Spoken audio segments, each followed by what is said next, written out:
Boa tarde, pessoal, tudo bom? Hoje eu estou aqui com a menina do CyberSec. Prazer, pessoal, boa tarde. Criadora de conteúdo digital, inteligentíssima, atuando na área de cibersegurança já há um bom tempo, que pode trazer e agregar para a gente aqui um conhecimento enorme e ajudar a gente a tratar do nosso assunto aqui, do nosso podcast, que é ensinar as pessoas a se protegerem dos golpes virtuais. Então, boa tarde, muito obrigado pela sua participação. Agradeço. Obrigado por aceitar o convite. Tá? E aqui a gente vai tocar aqui. Eu vou começar já com uma pergunta para você, no sentido de que você atuando hoje no mundo privado, né? Eu sou eu trabalho no setor público, a minha amiga trabalha no setor privado, e eu quero ter uma visão assim de como você vê hoje na atualidade a definição de golpe digital. Como que você acha que isso acontece hoje e por quê?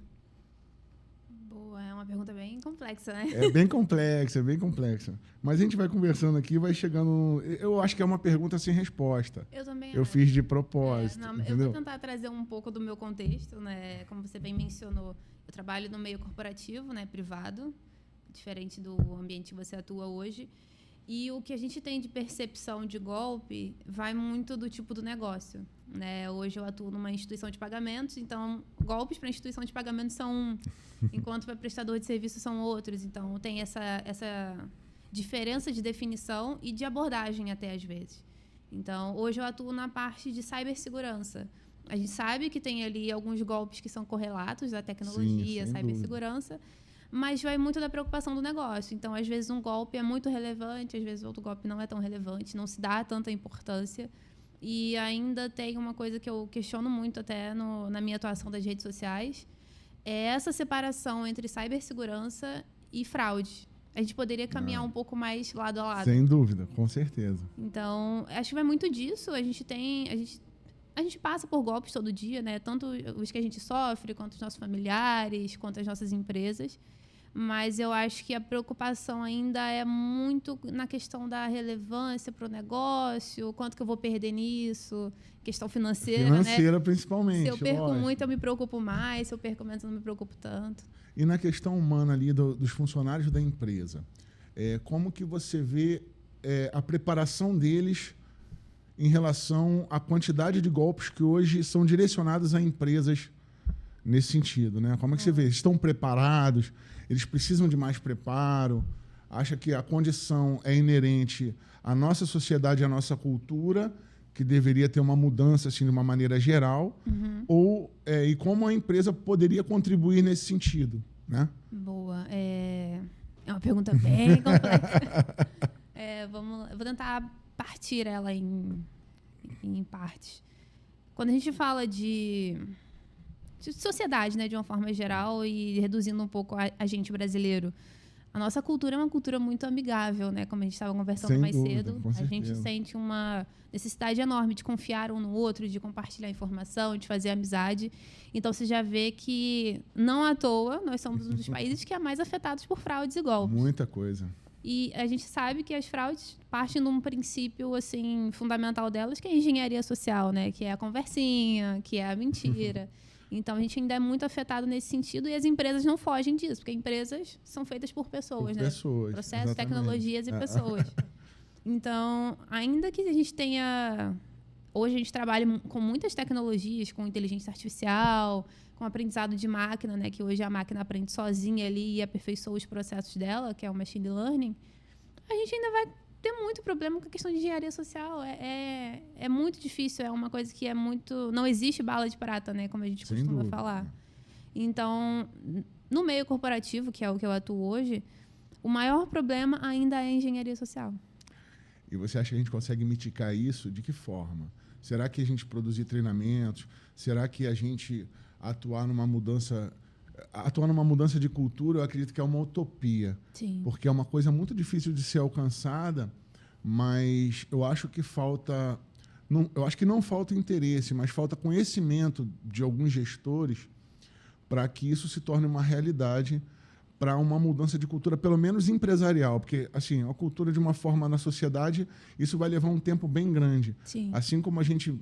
Porque a engenharia social não é de hoje, né? Não. A engenharia social é muito antiga. sempre houve engenharia social para se aplicar golpe. Sim. Haja visto aquele filme que eu adoro, assisto sempre que eu posso, que é o Prenda-me Se For Capaz. Muito eu bom. amo esse filme. O Lobo de Wall Street O também. Lobo de Wall Street também. É um ótimo exemplo. Que é um outro exemplo de que a engenharia social ela sempre existiu na nossa sociedade. Só que ao longo dos anos, eu acredito que a população vem... a gente aprende quando a gente sofre. Sim. Então, com os sofrimentos que a gente veio antes do mundo digital, a gente tem certas expertises. Até para no Rio de Janeiro, por exemplo. Eu moro no Rio de Janeiro desde que nasci. Também. Então, a gente já tem uma expertise aqui que a gente carrega conosco para quando a gente vai para outros estados. Eu vou em alguns estados fazer curso e tal, palestra. Então, a gente chega em outro estado, como eu fui para Londrina, a gente carrega a expertise de quem se aproxima da gente, que você vê uma certa tranquilidade no povo, que, poxa, o povo lá está tranquilão andando na rua e a gente está sempre estressado, olhando para todos os lados, porque a gente adquire com o sofrimento que a gente vive de acordo com a cidade que a gente mora. Então, eu acredito que vai levar um grande tempo para que a sociedade, através dos golpes que venham sofrendo, criarem alguns procedimentos, se adaptarem a isso. Mas você acha que se as empresas tomarem a iniciativa de produzir essa mudança de cultura, pelo menos começando pelas empresas, isso se tornaria, seria viável ou mitigaria, diminuiria essa quantidade de... Os golpes não vão diminuir, mas eu digo a efetividade do golpe. Sim. Entendeu? Você acha que dentro da tua visão empresarial? Eu acredito que sim, que é possível. É o que eu vejo no cenário da empresa que eu atuo hoje. Tem dado muito certo. A gente estava conversando mais cedo sobre a questão de engenharia social phishing, né, pelo telefone. Eu atuo numa empresa que tem uma central de atendimento, considerada uma das melhores do mercado hoje. E a gente vê que a conscientização tem tido algum efeito. Né? Por mais que exista ali a insistência, a gente estava falando que hoje existe toda uma estrutura do golpe. Né? Uma organização, os caras têm uma central de atendimento, tem atendente, tem um sistema próprio para registrar casos. Verdade. É quase uma empresa, né? É um mercado que existe agora. E eu vejo que, no cenário que eu estou hoje, a conscientização faz muito sentido e tem melhorado muito. A gente tem visto uma baixa muito boa na efetividade desses golpes. Mas não vão deixar de acontecer. E existem vários poréns que podem colaborar com a efetividade desses golpes. Né? A gente tem rotatividade de funcionário, a cultura da própria empresa, né? Às vezes influencia muito nisso. É uma empresa que é mais aberta, que é aquela cultura mais jovem, que não é tão... como eu posso dizer? Não é tão quadrada. Quadrada, é verdade, né? É verdade. Então, tudo isso influencia muito e... Acho que muita necessidade de vender também, né?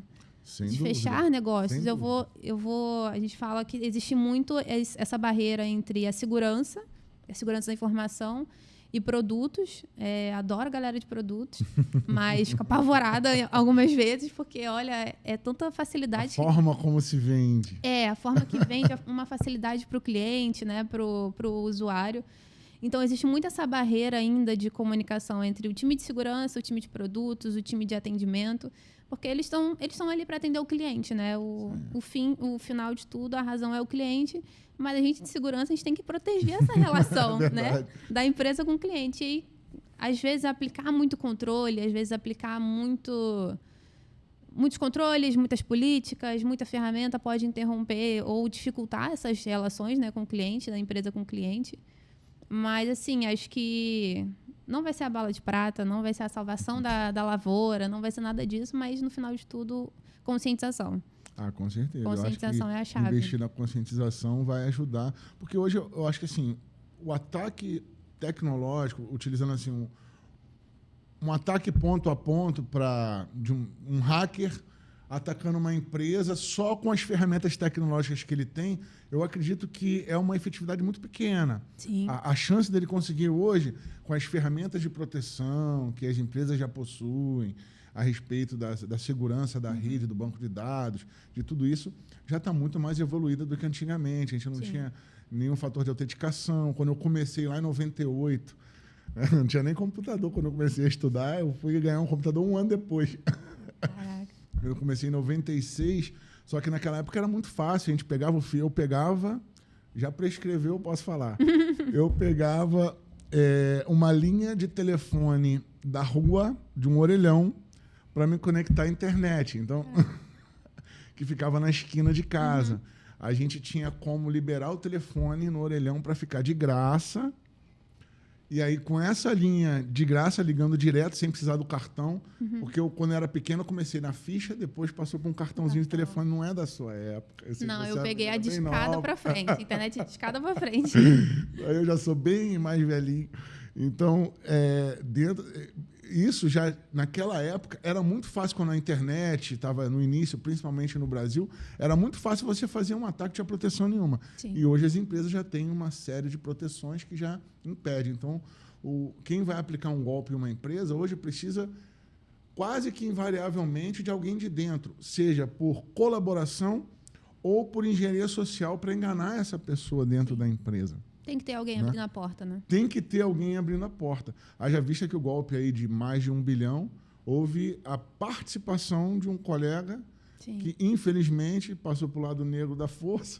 Facilitou. Segundo as informações das reportagens, facilitou a instalação de um aplicativo para que eles pudessem ter acesso e efetuar ali as transferências bancárias, etc.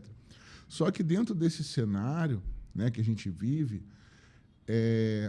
como que você vê assim o comportamento das empresas em relação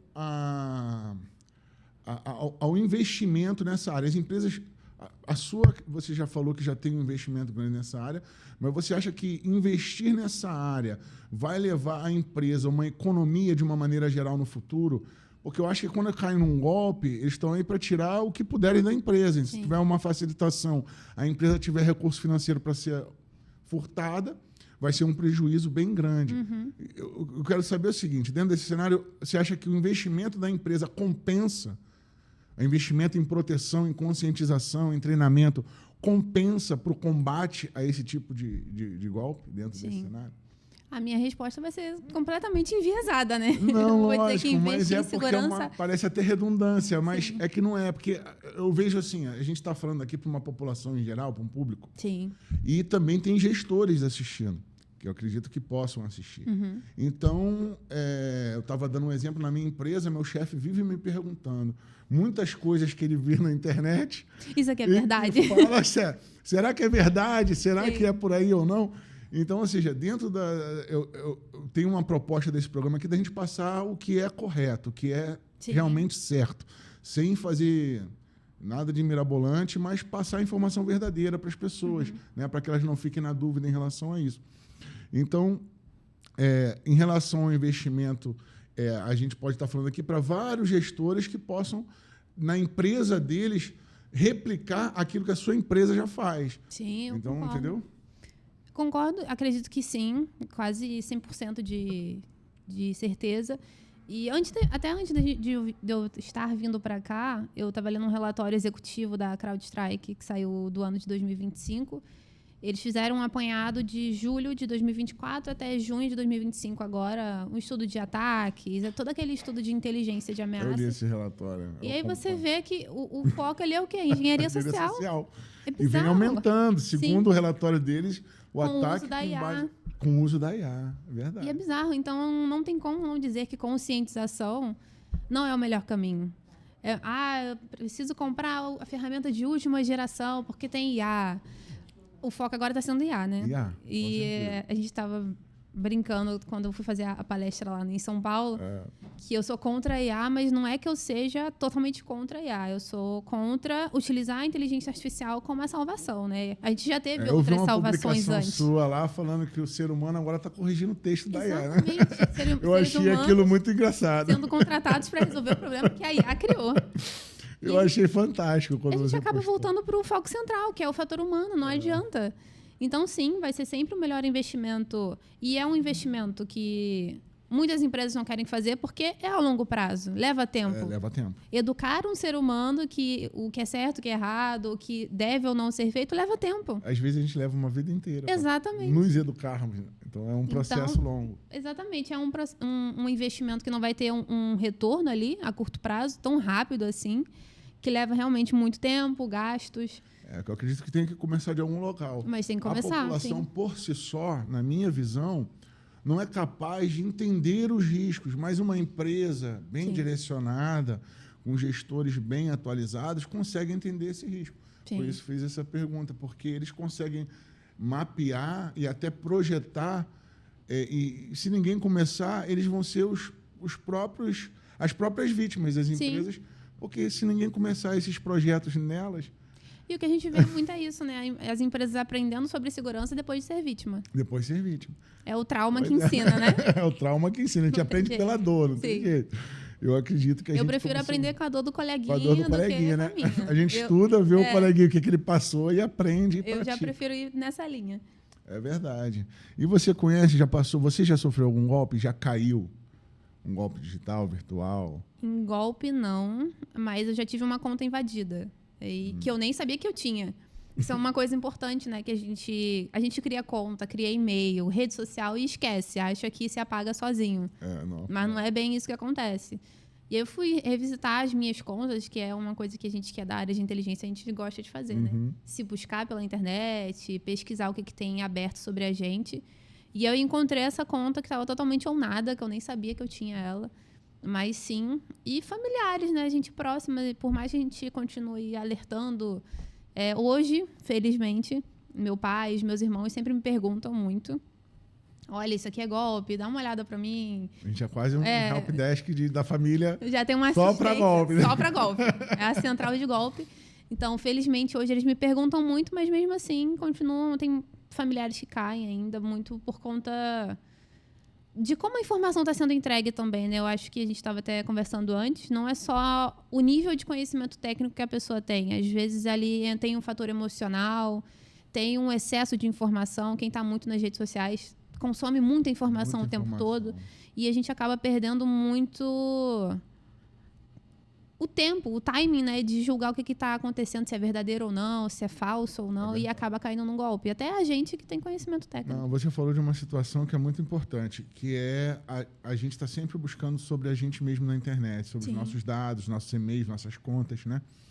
E existe um tipo de situação que um golpista já aconteceu, e não é comum, meio mais comum, mas acontece bastante, principalmente quando tem um alvo fixo. Que é, eu tenho seus dados, mas eu não tenho acesso à sua conta de e-mail. Então, eu crio uma conta de e-mail com o seu nome. Sim. E começo a mandar para os seus familiares, crio um Instagram com o seu nome. Aí eu começo a interagir com os familiares como se fosse mais uma conta. Só que isso é possível em pessoas que tenham... Eu conheço amigos que têm 3, 4, 5, 6 contas de Instagram. Por quê? Perde uma, fica a sua foto. As fotos que você postou ficam lá, públicas. Aí você perde a senha, o acesso, você cria outro. E assim eu conheço várias pessoas. Sim. E isso também é uma situação que, para mim, facilita muito a vida do golpista. Sim. Porque ele cria mais um, ele já sabe que o motivo é provavelmente que você esqueceu a senha de um, cria outro. E ele sabe que a sua família já está acostumada com isso também. Sim. E aí ele cria mais uma sua, se passa por você e começa a interagir com os seus familiares a partir dali. Facilita muito. Então, só que a gente tem essa noção dos recursos. Hoje tem aquela consulta simples do Deep Search, né? Ela não é exata, mas se a pessoa botar o próprio nome ali, já ajuda bastante, botar as próprias características. Sim. Ou seja, tem outras ferramentas aí mais avançadas de Linux e tal, mas aí a população comum... Hoje até o GPT faz isso. Hoje até o chat GPT pode fazer essa busca. Eu estava fazendo um laboratório com o GPT, o Gemini e o Copilot nesse sentido, né? De pedir um relatório de inteligência, né? De OSINT, que é o que a gente faz, que é a inteligência de fontes abertas. E eu me coloquei lá. Então, procura aqui, ó, o nome é esse, busca por essa pessoa e faz um relatório. Você vê o quão completo é o do GPT. Vem muita coisa. Muita coisa. Ainda mais a gente assim que tem... Digamos assim, somos públicos, né? Nós somos na internet, nós falamos, nós aparecemos. Então tem muita coisa sobre a gente na internet. Mas não só sobre quem é público, né? As pessoas têm que se preocupar com a própria segurança, independente de ser público ou não. Aquela pessoa anônima é até mais fácil, né? Aquela pessoa que não é pública. Porque o golpista não vai querer se expor. Até rouba conta de pessoas que estão ali naquela parte emergente ainda, né? Sim. Que ainda não estão nem lá nem cá, que é para aproveitar uma veia ali para até pedir um resgate da conta, que isso acontece muito. Hoje eu estava vendo um de uma... Como é que foi? Foi a pessoa sequestra dados... Ah, não. ela fazia um perfil, tinha um perfil do Facebook, e aí ela expunha as pessoas e cobrava para... grupo de fofoca. Essa eu vi agora eu lembrei.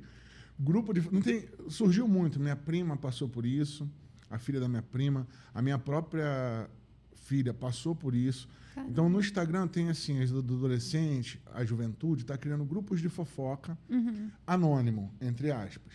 E aí começam a postar todas as notícias da vida de uma determinada pessoa ou de outra. E começa a deixar ali no Instagram. Fazendo um bullying. Sim. Né? Isso não tem um fator de retorno financeiro, mas, de alguma forma, para mim, na minha atividade, é um golpe, porque a pessoa comete um crime através dessa atitude. Só que essa pessoa foi além. Ela posta as coisas e cobra para retirar. Olha. É um golpe novo. Sim. Ela começa a saber das fofocas de determinados locais ou da empresa, né? Em empresa vai ser mais difícil, mas em escolas ou de pessoas do bairro e tal, começa a postar um monte de fofoca das pessoas no Instagram, coisas que aconteceram, e cobra a pessoa para poder, eu retiro a informação de você, mas você tem que me dar tanto. Não sabia desse. Esse é novíssimo. Passada. Eu tô totalmente desonline. Pois é. Eu estava vendo hoje, como a gente fica vendo no feed, vai aparecendo, né? E quando vai pesquisando, vai aparecendo no feed, eu falei, cara, ou não vai ter mais jeito, ou a gente em algum momento na curva pegou o caminho errado e não sabe mais voltar, cara. É verdade. Porque do jeito que as coisas estão, a criatividade do brasileiro, do carioca para dar golpe é tão grande que a dificuldade de ajudar as pessoas também fica proporcionalmente grande. Mas esse é um ponto muito relevante a gente como profissional de segurança, né? Segurança cibernética, defesa. Qual é a nossa responsabilidade nisso? É ser tão fraudador quanto os fraudadores. Né? Tem que pensar igual. Exatamente. Quando eu falo isso, algumas pessoas ficam meio assim chocadas, mas a gente precisa pensar igual eles. Porque como que a gente vai se antecipar ao que eles fazem? É verdade. Pensando como eles. Né? Pensando como eu fico em casa fazendo esse exercício muito. Até já desde antes, até agora lidando com essa parte, eu fico tentando me imaginar, eu fico tentando fazendo exercícios para hackear determinado... Como ele faria? Que tipo de golpe poderia aplicar em tal situação? Seja com conta, porque apesar de a gente imaginar aqui, né? Porque a gente tem acesso a muitos golpes. Sim. Só que a população em geral, muitos ainda estão muito desavisados. Por isso que a gente vê o tempo todo um amigo meu da área de segurança, o irmão dele comprou um carro num leilão falso. Nossa. R$22 mil. É um dinheiro relevante. Muito relevante. Hoje, para mim, R$10 é relevante. Quando é para um golpe, eu tenho dificuldade de jogar na Mega Sena. Eu tenho. Eu também não jogo. Eu fico chateado quando eu não ganho, que eu perdi R$4,50. A última vez que eu joguei era R$4,50. Eu nem sei quanto está hoje, mas também não faço ideia. Não tenho hábito de jogo, não tenho essa cultura. Meu pai me passou isso. Não estou aqui julgando ninguém que faça. Sim. Não é certo nem errado. Mas eu digo assim, R$1 que você deu para um golpista, para mim é relevante. Sim. Mas, pô, tu perder R$22 mil. Aí, quando eu fui começar a puxar as informações, cara, site criado em janeiro de 2025. Ele começou a ter ali algumas publicações em março de 2025. Uhum. Então, aí já não é que um site que criou agora não possa fazer leilão. Mas eu não compraria um carro num site de leilão que começou agora em janeiro de 2025. Não compraria nada. Não compraria nada nesse site, nem bala, entendeu? Por quê? Tem que criar uma autoridade. E essa é uma outra dificuldade que vem sendo feita também. Não sei como é essa relação lá na tua empresa, mas hoje, eu falo isso e repito, porque é uma informação que eu considero relevante. Aquele cadeadinho do site, que divulgava-se antigamente que era seguro, hoje isso caiu por terra, para mim. E para você, você acha também. Com certeza. São muitos fatores que a gente precisa ver agora. Muitas empresas antes divulgavam como se fosse aquilo ali uma proteção máxima da internet. Você olhou um site, tinha o cadeadinho, estava seguro. Na minha visão, não é mais. E na sua? Não é. Existem muitos outros fatores. E a gente vê que, como a gente estava falando antes, os fraudadores, eles têm muita perseverança, né? Eles estão ali investindo tempo para criar autoridade, como você bem falou. Então, vai ter anúncio, que a gente vê que, com muita frequência os anúncios nos buscadores, na pesquisa. Sim. Você vai buscar uma empresa, o primeiro anúncio que vai aparecer dificilmente vai ser da empresa legítima, vai ser do fraudador. E é uma coisa que a gente tem tido muita dificuldade de derrubar, que é a questão dos anúncios em rede social, em buscadores. Então, eles têm tentado muito conseguir essa legitimidade antes de aplicar o golpe. Né? O quanto a gente está pesquisando e tentando se proteger, eles também estão se aperfeiçoando. Eles não estão parados no tempo. Não estão parados, investindo muito dinheiro, ao ponto de que, pelas estatísticas que a gente faz lá no trabalho, o que se arrecada com golpe hoje já está superando o tráfico de drogas, assim, na realidade. Sim. Porque é muito mais fácil você atuar em uma área que você tem uma certa... uma dificuldade maior para chegarem até o golpista, porque, bem ou mal, eles tentam se anonimizar. Sim. De alguma forma, né?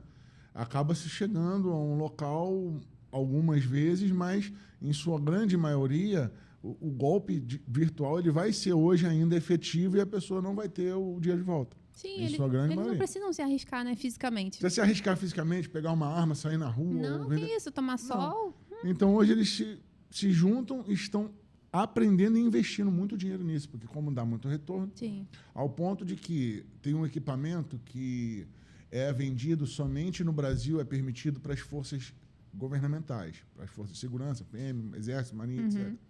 Que é o ImScatcher, já ouviu falar? Não. Não. Esse equipamento, ele simula uma torre de celular e é feito para você, em determinadas investigações com autorização judicial, com tudo funcionando ali bonitinho, dentro da lei, você poder atuar com esse equipamento. Então, ele é uma simulação e foi encontrado em um apartamento em Copacabana. Caraca. Por quê? Quando você está com esse equipamento, o celular foi feito para se conectar à torre mais próxima. Quando você liga esse equipamento, ele vira uma torre de celular. Então, o celular que estiver próximo, ele vai se conectar nele. E ele vai ter acesso aos dados. Então, ali ele pode, inclusive, mandar phishing ou, dependendo da fragilidade da segurança do telefone da pessoa, ele pode acessar o telefone sem nenhum clique. Então, sim, dependendo da situação. E o que eles fizeram agora recentemente, quando a quadrilha foi presa, foi que eles simulavam, primeiro botavam um bloqueador para bloquear o sinal de uma determinada região Copacabana, para depois ligar o aparelho para os aparelhos se conectarem nele. Então, olha a engenharia. Esse equipamento custa alguns milhões. Caramba, sério? Eu não sabia. Não, pois é. Então, eu acho que isso tudo... a população tem que ser um pouco mais ativa também em relação a isso. Ela tem que denunciar. Por mais que ela pense assim, não é comigo, está acontecendo isso na minha região, eu dei o meu jeito aqui, estou me safando. Não. Tem alguma coisa estranha acontecendo? Denuncia. Procura saber no bairro. Olha, você está com problema também? E aí vai até uma autoridade policial. Hoje, você tem a ouvidoria, através da internet, buscando no celular a ouvidoria da polícia, vai lá e manda uma informação. Isso daí ajuda, porque existem delegacias especializadas para tratar desses assuntos hoje no Rio de Janeiro. Vem tendo assim, uma gama de investimentos aí na área da segurança em ferramentas tecnológicas para que isso possa... Só que a quantidade é tão grande de golpe que fica muito difícil lidar com tudo que acontece. Infelizmente, tem muita descrença também, né, da sociedade em relação às autoridades. Em relação às autoridades, é verdade. E acho que são dois pontos, né? A descrença, que é muito grande, mas a gente também acabou perdendo muito nosso sentimento de dono, né? De que a gente é dono do que é público, de que a gente é dono das escolas. A população é que é dona de tudo. Exatamente. A gente perdeu esse senso. Inverteu, não existe. Nós, enquanto população, hoje eu sou funcionário público, eu sirvo a população. Sim. Então, a população, ela é o patrão de todo mundo que trabalha no setor público. Exatamente. Entendeu? Mas não é de uma forma assim de austeridade, mas de uma forma de situação real, porque essa é a realidade. Sim. Sabe? E eu acho que a população tem que resgatar isso, mas de uma forma que, contribuindo, sabendo o seu papel, né? Procurando a informação adequada, procurando saber. E, assim, existe, da minha parte, posso dizer, uma grande quantidade de pessoas que trabalham no setor público que fazem a diferença, porque trabalham incansavelmente. Eu não vou tratar aqui de corrupção, mas eu vou falar, assim, do setor público, daquela parte como a população vê, ou é corrupto ou não quer nada. Mas existe uma boa parte, que muita coisa acontece, que se você pegar ali efetivos para tratar de determinadas situações que são novas, é um aprendizado geral. Então, você tem pessoas especializadas. Se você pegar a sua empresa, quantas pessoas numa empresa, num contexto geral, são especializadas? É bem pequeno o número. Sim. E esse grupo pequeno tem que dar conta de uma gama enorme de situações que são todas tecnológicas. Sim. Que a população, na minha visão, hoje não se atentou para o seguinte, fala, poxa, eu tenho que ter um mínimo de conhecimento. É verdade. De uma forma geral. Sim. Ela acha assim, é tudo não, é o TI que resolve. Delega, né? Delega a responsabilidade. É o TI. O TI engloba tudo, tá, gente? O TI eu tô falando aqui que... É tudo incluso. Eu chamo consertar a geladeira lá em casa é porque... Ah, não, chama o Bruno. Você não trabalha com isso? Você não trabalha com TI? Mas por que tem a ver geladeira? Mas é bem assim. Então, você tem uma gama enorme de situações para lidar de segurança, porque isso vem amplificando muito, e uma quantidade pequena de gente especializada para tratar do assunto. Assim é no setor público, assim é no setor privado. No privado também é uma coisa que eu falo muito nas minhas redes sociais, dessa questão da gente delegar a nossa segurança, a nossa própria segurança, tanto a física quanto a digital. Né? E o meu alvo muito nas minhas redes sociais são as mulheres. E o que a mulher gosta muito de fazer nas redes sociais? Compartilhar. Né? Tudo tira foto. Estou num café, tira foto. Estou num passeio, tira foto. E eu gosto muito de orientar nesse sentido também, de se você está saindo para algum lugar, vai postar foto? Posta uma hora depois, ou quando você já não estiver lá. Sem dúvida. São pequenas ações, assim, sabe, que a gente se coloca no lugar de responsável pela nossa segurança. Claro, tem ali a instituição que está ali responsável por isso, né? A PM, a Polícia Civil, que está responsável por essa segurança da sociedade. Mas, cara, são pequenas coisas que a gente pode contribuir para a nossa própria segurança, da nossa família também, e que são simples. Lá em casa, eu deixei meu marido um pouquinho paranoico. Eu já sou paranoica. E eu acabei deixando ele um pouquinho paranoico nesse sentido, né? De ter um perfil fechado, que tem a nossa família. E ele gosta muito, quando a gente vai em restaurante, de marcar o restaurante, de postar a foto do restaurante, porque ele é cozinheiro, então ele gosta muito. Só que eu não posso privar ele disso. Então, amor, será que não é melhor você ter um perfil aqui aberto só para isso? Para você fazer esse tipo de compartilhamento, para você ter o seu networking. E no outro, a gente compartilha as coisas mais pessoais, né? São feelings, né? Sim. É aquela expertise que a gente falou lá no início, que a pessoa vai aprendendo pela dor. Exatamente. E aí vai tornando essa expertise mais afiada. Sim. E a gente que trabalha hoje com internet e rede social, o nosso trabalho é esse. Fazer com que as pessoas evitem passar por esses traumas que a gente pode ter passado, né? Que a gente vive alguém passando. Então... Acho que um ponto muito importante que eu gosto sempre de frisar é que a nossa segurança digital e física também depende da gente. É verdade. Né? É porque a gente sai na rua, olha para os dois lados para atravessar, falo muito isso, é constante. Mas é verdade, os nossos procedimentos de segurança são muitos para a nossa vida real. E quase zero. A pessoa compra um telefone, se a pessoa for na cozinha cozinhar, na minha visão, tá? A pessoa vai lá, compra uma faca, ela vai ter que aprender a usar a faca. Sim. Seja mínimo, assim, eu não quero ser um cozinheiro ou um chefe, mas se eu vou fazer alguma coisa, cortar um pão, eu vou ter que aprender. Como se corta, de que lado usa. O básico. É o básico daquela ferramenta. E o celular é uma ferramenta. Eu acho assim, a pessoa compra na loja um celular, põe um chip e não quer saber. Exatamente. O que essa ferramenta faz. E o que você está permitindo que ela faça. E o que você está permitindo que ela faça. Exatamente. Então, essa é a minha grande questão, que eu quero que as pessoas tenham esse feeling. Falar assim, poxa, não, eu tenho que, pelo menos para proteger, eu tenho que saber o que eu preciso proteger aqui. Sim. Você compra voltando para a história da faca, fala, olha, como é que eu não me corto? É a primeira coisa que a pessoa vai pensar. A mãe já ensina isso. Sim. O pai, que seja, mas já ensina para os filhos. Olha, corta o pão, cuidado para não se cortar, olha o dedo. Vai cortar a cebola? Eu aprendi isso com a minha avó. Puxa o dedinho para cá, não é? Sim. Ou seja, tem essa expertise, a gente tem que replicar no mundo virtual. Sim. Dos pequenos detalhes. Eu acho que assim, o grande problema é que os nossos pais não tiveram acesso a isso. Então, não tem como repassar. Então, a gente está no meio de um gap. A gente está literalmente numa nova era, né? Você viveu a época dos cartões telefônicos, a discada. Ficha, o pequeno era ficha. Sim, a discada. E agora você está na inteligência artificial. Você viveu duas eras completamente diferentes. Completamente.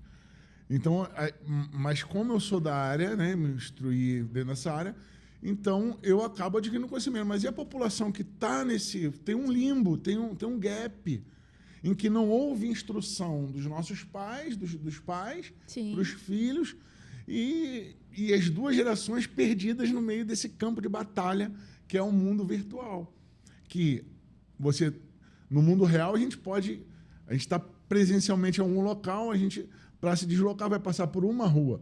Na internet, um site são milhões de ruas. Exatamente. Entendeu?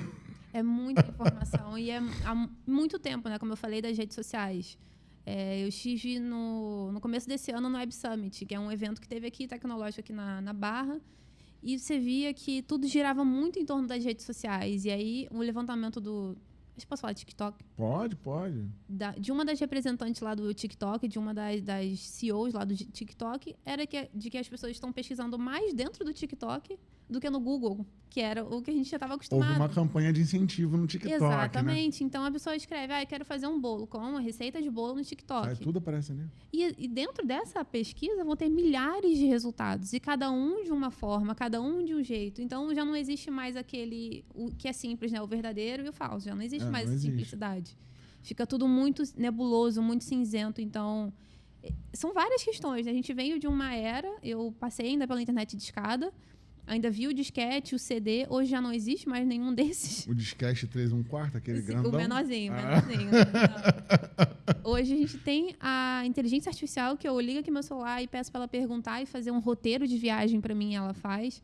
Então, a gente não teve, como eu posso dizer, um tempo para absorver as novas tecnologias, para se adaptar. Rápido. É tudo muito rápido. E a gente vai acabar não tendo isso. É verdade. Né? E a gente, como profissional de tecnologia, a gente já entendeu que a gente precisa correr atrás. Mas a população ia estar começando a se habituar a essas coisas. Eu vi um estudo recente em algum evento que eu fui, que poucas pessoas sabem que a inteligência artificial existe, falando de maioria populacional, né, da sociedade.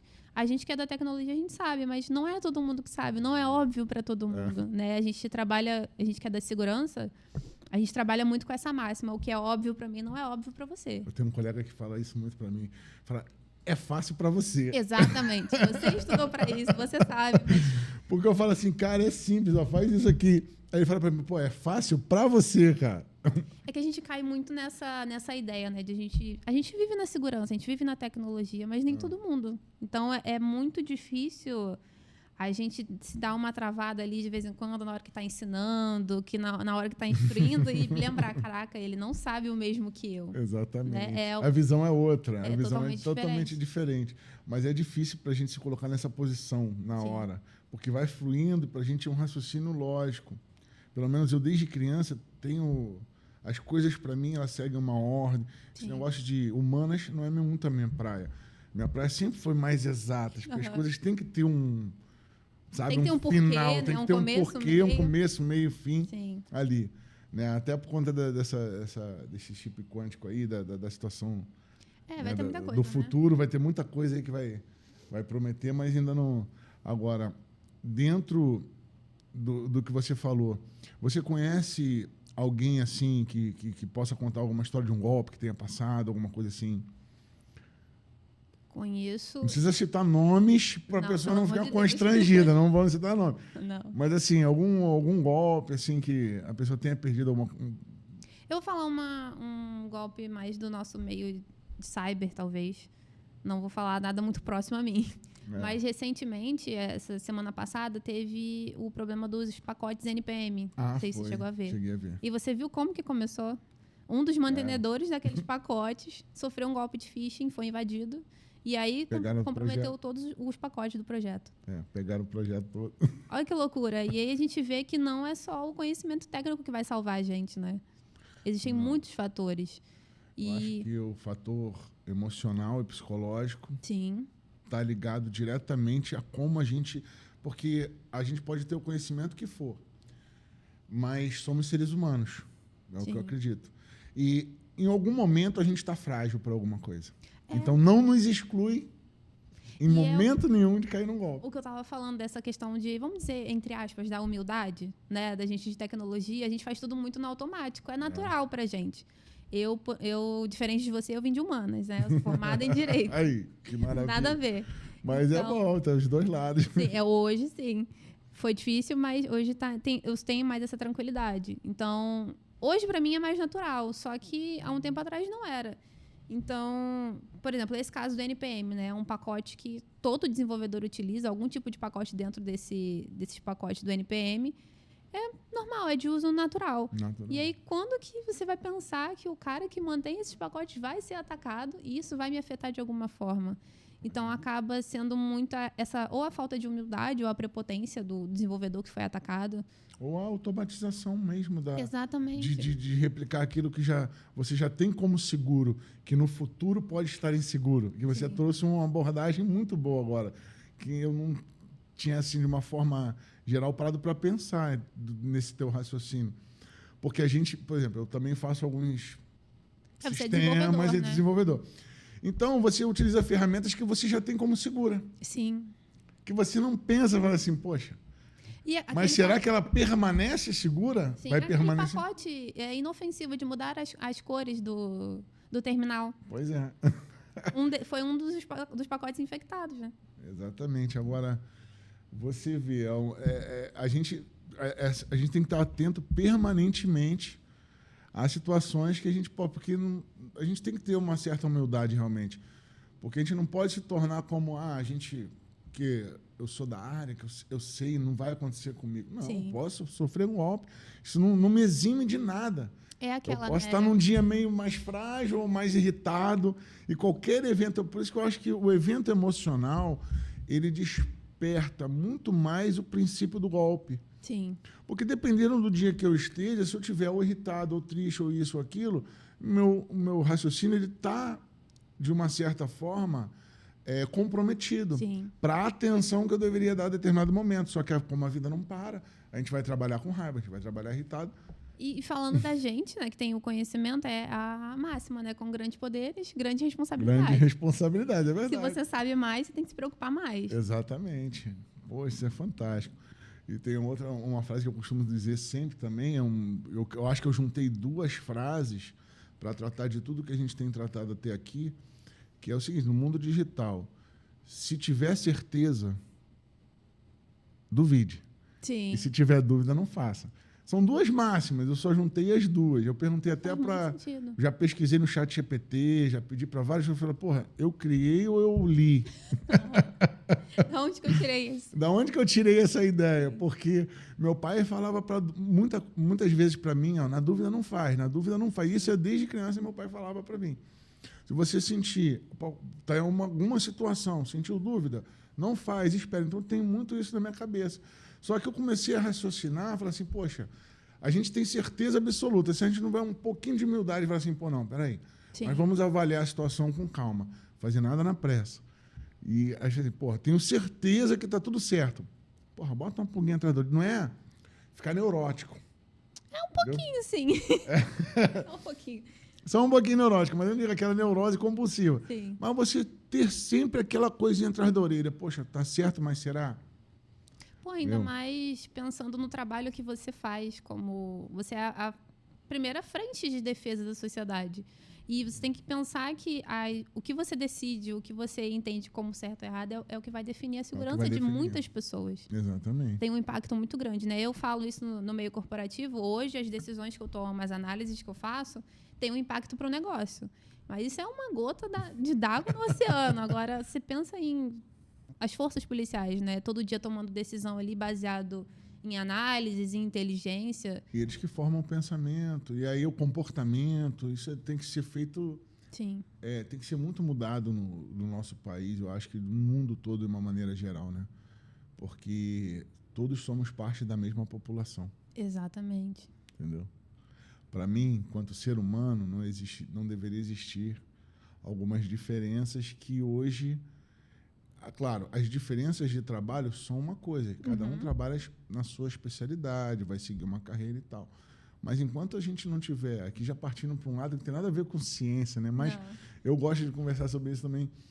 Que a gente partir para um lado mais humano para pensar, pô, cara, somos todos seres humanos, viemos todos do mesmo lugar. Sim. Então a gente tem que ter uma empatia para quando a gente for trabalhar dentro da área de segurança, pensar que somos nós ali no... Entendeu? Sim. Que aí eu acho que ter essa visão vai melhorar muito a nossa sociedade. Por quê? E até para os golpes digitais, porque a gente... como eu falei, eu avalio que a emoção, a impulsividade, toda a psicologia que envolve o golpe, daí começa pela engenharia social. Sim. Então, quando a sociedade estiver nessas condições de ter essa empatia, todos vamos colaborar para que as coisas não fluam dessa maneira. Sim. Porque a maneira que a gente tem de interromper o fluxo do dinheiro que vai para o golpista é conscientizando a população. E aí as pessoas que dentro da nossa área, que eu tenho a visão de que a gente tem uma certa responsabilidade com a população, seja público ou privado, mas se a gente tem esse conhecimento, a gente deve passar de alguma maneira para que a gente possa ajudar, porque a população é muito leiga em relação à tecnologia. A gente pode até parecer que é simples para a gente, né? Como a gente estava dizendo. Sim. Mas eu entendo que não é simples, entendeu? Até a se parte tecnológica pra gente, levou muito tempo. Não, levou um tempão, foi muitos anos estudando, até que a gente conseguisse entender ali como funciona tudo. Tem um professor meu, até na linha do que você está falando, que eu chamo ele de um dos meus mestres, né, que me ensinou toda a parte de inteligência de ameaças, que é o Robson Silva. Se você teve a oportunidade de conhecer, é uma pessoa assim incrível. E ele fala muito sobre isso. Ele atua na parte de infraestruturas críticas do país, de inteligência dentro de infraestruturas críticas. Você imagina o BO, que é isso. Mas ele vai muito nessa linha do que você falou, que todos nós temos essa responsabilidade. Se eu, talvez, hoje não tomar cuidado com o trabalho que eu faço, que hoje eu atuo com monitoramento e resposta a incidentes de segurança dentro da minha empresa, se eu não fizer aquilo com diligência e com essa humildade que a gente está falando, né? De entender qual é a minha responsabilidade, que quanto mais eu sei, mais eu tenho que ficar atenta. Se eu não fizer isso, uma família pode ser afetada, pode ser a minha, pode ser a do meu colega, uma pessoa pode perder um emprego, ali é uma fonte de renda que se compromete, é uma saúde que deixa de ter um plano de saúde. Então, assim, falando em escala menor, isso pode ser um tipo de impacto, mas tem um impacto em escala maior também, né? A gente está sempre atento aos ataques que estão acontecendo. Milhares de reais foram roubados agora nesses últimos golpes do Pix, né? Esses ataques. Mas em escala menor, os ataques que eu preciso tratar ali no meu dia a dia, as investigações que eu preciso conduzir ali no meu dia a dia, aquilo dali também tem muita importância. Sim, com certeza. Eu fiz um curso, chama-se Curso de Tratamento de Incidente de Rede, que é do CETIR. Sim, conheço. Eu fiz num órgão aqui, né, do governo. Houve um treinamento para isso, e ali eu aprendi bastante coisa relacionada à área de tratamento de incidente de rede. E ali eu vi que quantos ataques uma empresa sofre por dia no Brasil. Né? Você tem noção ali, a sua empresa tem esse controle? Ela tem um relatório de ataques diários, por exemplo? Sim, ataques mensais? Sim, tanto de ataques reais mesmo que a gente sofre, a gente tem que ter todo um controle desses incidentes que a gente atua, quanto de ataques que a gente precisa testar. Então, existe toda uma rotina. A gente precisa testar ataques que funcionaram e que não funcionaram, quanto que a gente remediou e quanto que a gente deixou passar. Então, a gente precisa ter sim, métricas em cima disso. Eu não sei a quantidade, mas assim, os órgãos do governo são muito atacados. Mas muito. Existe uma vez um site de uma instituição, foi feito um redirecionamento. Aí a gente conseguiu identificar um hacker que se chamava Wanda The God. Era de Minas Gerais. Estava com tornozeleira eletrônica. No conforto do lar dele, né? No conforto do lar dele. Só conseguiu fazer, não conseguiu invadir de fato, mas ele conseguiu fazer um redirecionamento. E ali existe um ranking, que eu fui analisando a situação, já sabia de antes, né? Mas existe um ranking em que atacar sites do governo, eles vão se ranqueando lá dentro dessa... Isso para os hackers, né? Hackers, os ativistas que a gente chama. Isso, os ativistas. Porque hacker, de uma maneira geral, é quem tem o conhecimento a respeito e tal. Né? Não vou... Chegaram a ser muito tempo atrás, não sei se você tomou conhecimento, tentaram dividir hacker e cracker. Aí não pegou muito. Sim. Não pegou muito. Agora o governo lançou um programa chamado Hacker do Bem, até um programa muito bom. Muito bom, sim. Muito bom esse programa. Hacker do bem, aí tem hacker do mal e hacker do bem. Isso também é muito... Mas é muito relativo. É muito complexo ainda, porque isso é um título que a própria mídia que impôs, né? Não tem um... Nunca existiu essa divisão. Nunca existiu uma denominação. Sim. Nunca existiu divisão nenhuma em relação a isso. Concordo plenamente com você. Mas como a gente já está aqui fazendo trabalho, né, de conscientização, E cabe filmes, a né? gente... E filmes. Exatamente, cabe a gente conscientizar. Hacker é o cara que domina o conhecimento técnico e usa isso para o bem, não é o... Não é o cara que vai fazer mal. Cybercriminoso. É a conduta, agora saiu a nomenclatura, né? Sim. No governo, tu viu?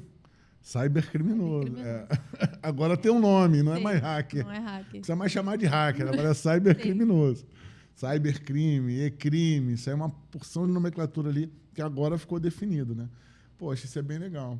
Então, a gente já está partindo aqui caminhando para finalizar esse nosso segundo episódio aqui do podcast. E eu gostaria de ver uma perspectiva de futuro. O que você acha em relação nessa guerra aí do bem e do mal, da proteção e dos golpes? Quem você acha que vence? Ou se vai ter um vencedor, ou se essa projeção para o futuro, haverá muito mais tentativas de golpes? Como é que você acha que isso vai caminhar? Caramba. A inteligência artificial vai expandir, vai crescer, vai conseguir... Você que está mais por dentro aí da IA, ela está se moldando ainda. Eu acho que ela ainda está num período de adaptação, né? De adaptação. E você acha que essa IA vai expandir a um ponto de a gente perder o controle dos golpes, ou vai ter mecanismos que possam proteger também dentro desse cenário? Boa. Falando de esperança, né? Expectativa para o futuro. Esperança, com viés de esperança, hein? Sendo otimista. Eu acho que não. Por mais que a tendência que se fale muito na mídia é que os golpes vão escalar, né? A tendência é a piorar. Eu acredito também que tem muita gente boa se capacitando, né? Profissionais como você, como eu, que tem essa preocupação de se capacitar e auxiliar os outros, né? E conscientizar. Então, assim, por mais que a gente tenha a questão da inteligência artificial, eu, inclusive, falo sobre isso nas minhas redes sociais, se a gente continua fazendo o básico bem feito, não tem problema, sabe? Não vai ter esse risco todo. Então, se a gente questiona ainda o viés ali da resposta a incidente, por exemplo, é responder as perguntas, né? O que, quando, onde, como. Se a gente continua fazendo isso bem feito, a gente está protegido, a gente está bem assegurado. Tanto como profissional no mercado, quanto falando da nossa própria segurança digital. Então, assim, a inteligência artificial está em alta, né? Como a gente já teve outras tecnologias em alta, né? A gente teve machine learning lá atrás, e aí redes neurais, a gente ainda tem isso, né? Mas não está tão em alta quanto a inteligência artificial.